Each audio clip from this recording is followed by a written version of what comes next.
يرتبط المطر عند الكثير من الناس بالرومانسية، ويعتقد الكثير من الناس أنه أكو علاقة بين المطر والرومانسية.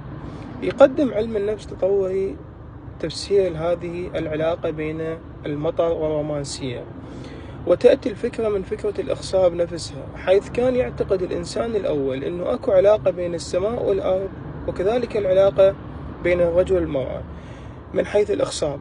فكما أن السماء تخصب الأرض من خلال الأمطار فتثمر، وكذلك الرجل يخصب المرأة فتحبل.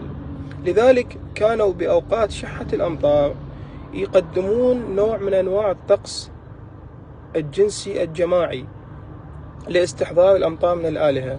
وقد ورد بالآثار أن جبل عرفات كان موطن للجنس الجماعي لاستحضار المطر من الإله بعل.